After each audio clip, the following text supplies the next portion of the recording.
What's up, boxing world? I am back for another video, and the fight that I'll be covering in this video is going out to Carlos Chambliss. I hope I said your name right, Carlos Chambliss. But anyway, I thank you for your request and for participating in the channel. The fight that he mentioned is a good one at heavyweight. I'm getting a lot of 90s heavyweight fights, which I'm glad about because, in my opinion, the 90s was the best heavyweight era.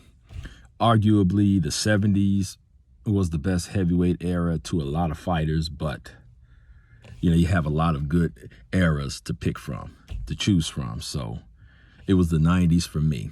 I just felt like the heavyweight division was loaded, had lots of talent. There was nowhere to hide, nowhere to duck. I mean, everyone had to fight each other because that was the only way you were going to win a championship. And that was the only way you were going to be considered among the best. And so there you have it. Ray Mercer versus Oliver McCall, going out to Carlos Chambliss. I thank you for that request. And so anyway, I did so much rambling, I forgot who I was covering in this video. But it's Oliver McCall and Ray Mercer. And like I said, these guys fought in the best era, in my opinion. Those guys back then were gladiators, and these two were gladiators. These two shared the ring with the best fighters. Oliver McCall's most notable win was against the great Lennox Lewis, and Ray Mercer's most notable win was his destruction of Tommy the Duke Morrison. So, with these two colliding, there's going to be fireworks. This would definitely be a barn burner. I think this would go the distance. And I say that reluctantly because, these guys had dynamite in their gloves. But I see this one going the distance. I see both guys having their moments, possibly some knockdowns in this fight. I like the chins on both of these guys. I love the jabs that both of these guys had. So both of these guys had great jabs. Both of these guys were very competitive against high caliber fighters. Ray Mercer arguably beat Lennox Lewis and Evander Holyfield. And both of those fights were close. Ray Mercer may have edged it against Lennox Lewis. And it was a very close fight against Evander, the real deal Holyfield. So Ray Mercer had a sledgehammer jab. It was just a straight thudding jab. Oliver McCall had a great jab too. His was more of a fast, flashy jab. As I mentioned before, both of these guys had power. And so both of these guys could get it done against the best fighters. So I have to look for what sets these guys apart from each other, and who would I give the edge based on the factors that set both of these guys apart. And both of these guys are very close in skills, and they're equal in level of opposition. But I think this fight would come down to focus, and I think Ray Mercer would be more focused. And this fight would also come down to who establishes their jab first. I like the way that Oliver McCall moved around. I feel that Oliver McCall had better footwork, but I think that Ray Mercer would put on the pressure, and I think Ray Mercer would establish his jab first. Ray Mercer's jab is slightly better than Oliver McCall's, in my opinion. And as I said, I think he would put the pressure on. I think that Oliver McCall may fade down the stretch. I could be wrong, but at this point, that's the way I'm seeing it. And so as good as both of these guys are, I take my hat off to both guys. I can't say it enough. Both of these guys fought in a tremendous heavyweight era. But I just see Ray Mercer, because of his temperament, having the advantage in this one. And so I'm going to take the safe answer and go with Ray Mercer by unanimous decision. Those are my thoughts, and I would love to hear yours.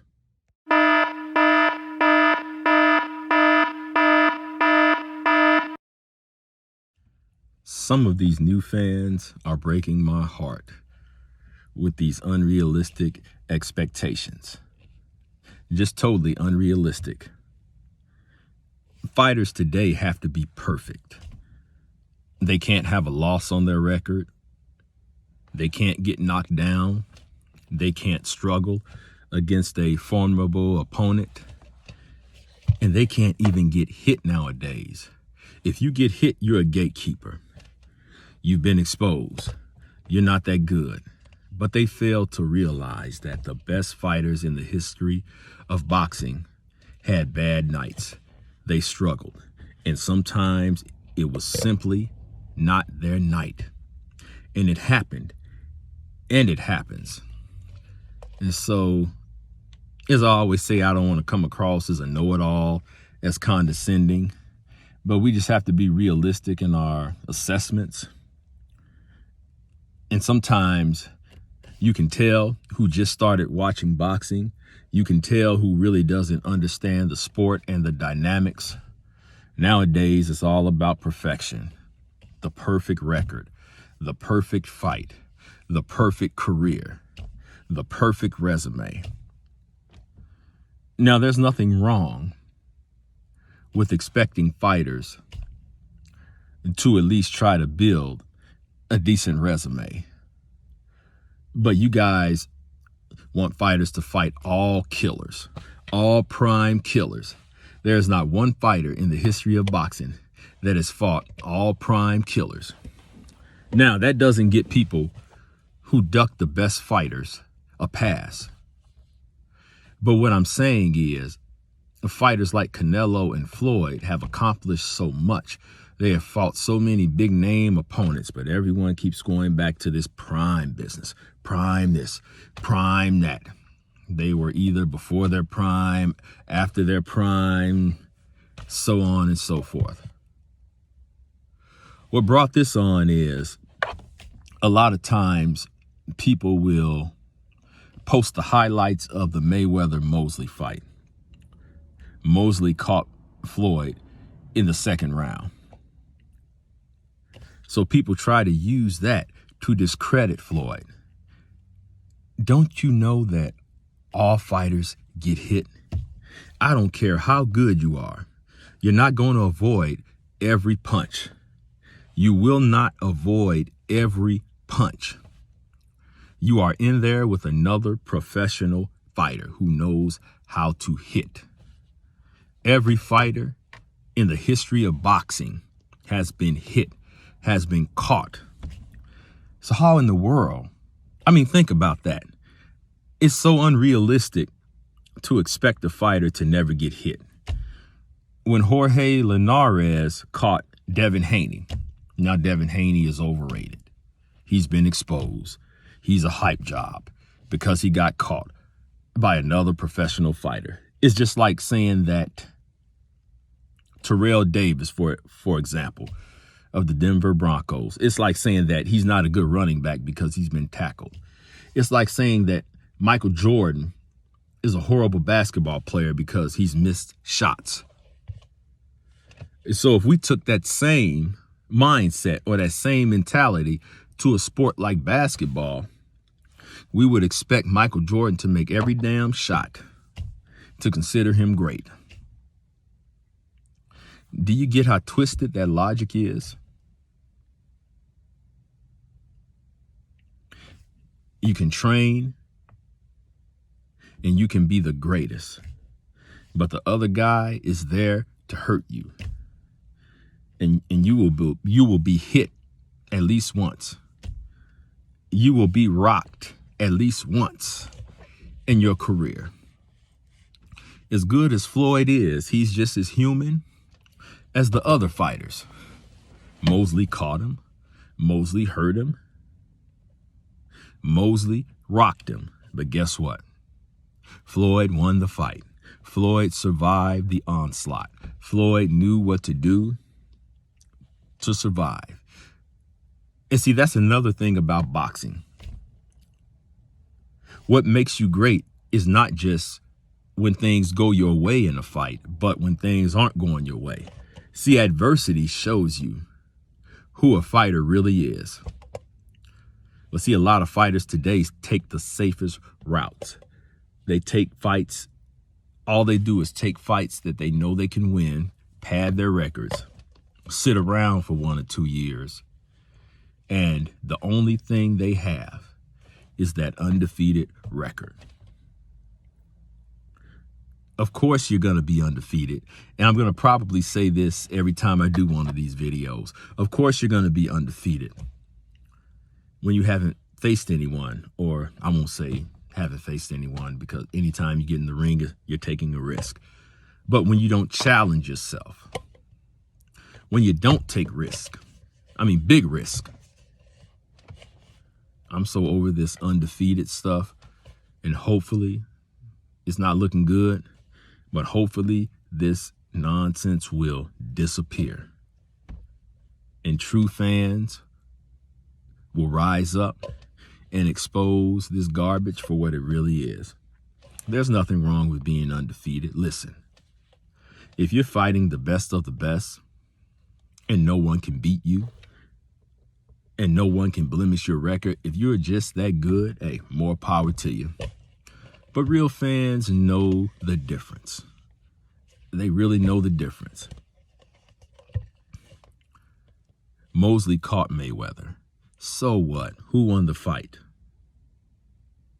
Mayweather has been hit just like every fighter who has stepped in the ring has been hit. How do you expect a fighter to fight for 12 rounds and never get touched? Do you realize how silly that is? And as I said before, I'm not trying to be condescending, but I'm on a mission to get some of these fans to open their eyes.